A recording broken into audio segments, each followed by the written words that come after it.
अंतर्मनाचा वेध घेणारे news channel star city one. राज्यातील आणि देशातील राजकीय घडामोडी पाहण्यासाठी आणि इतरही बातम्या पाहण्यासाठी सबस्क्राइब करा स्टार सिटी वन। बोलवलेलं आहे, पुढच्या ज्या काही गोष्टी करायच्या त्या तुम्हाला करायच्या आहेत, आम्ही तर आहोतच। पहिल्या प्रथम आपण सर्वांनी एक शपथ घेतली पाहिजे की कोणत्याही परिस्थितीत मी किंवा महाराष्ट्राचं हित, माझ्यापेक्षा महाराष्ट्राचं हित आम्ही जपू। मला उमेदवारी मिळाली नाही मिळाली तरी चालेल, पण यांना खाली खेचू। आणि साहजिकच आहे,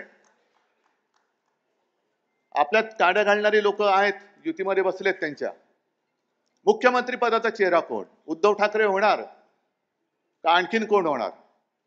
मी आज सगळ्यांसमोर स्वच्छ सांगतो की पृथ्वीराजजी तुम्ही आलात, पवार साहेब तुम्ही आलात, तुम्ही आत्ता तुमच्यापैकी कोणाच्याही मुख्यमंत्री पदाचं जाहीर करा, उद्धव ठाकरेचा त्याला पाठिंबा असेल।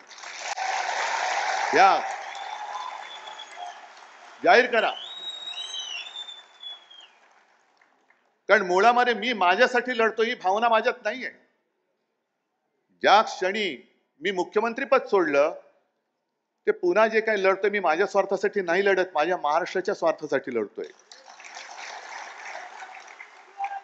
आणि आजपर्यंत कोणाची हिम्मत झाली नव्हती, ती यापुढे सुद्धा होणार नाही। महाराष्ट्राला झोकवण्याची जो हिम्मत करतो त्याला आम्ही गाडून टाकतो। या इतिहासाची पुनरावृत्ती आम्हाला करायची, गाडून टाकू आम्ही त्याला।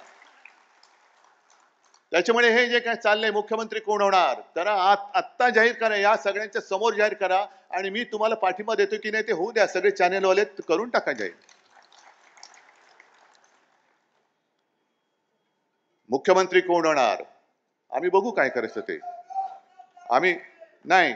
पण आणखीन पुढचा धोका सांगतो, जो अनुभव आम्ही भाजपच्या युतीत घेतलेला आहे त्या अनुभवाची पुनरावृत्ती नकोय मला। आम्ही 20 वर्ष, 25 वर्ष, 30 वर्ष सेना भाजप युती मग जागा वाटप व्हायचा।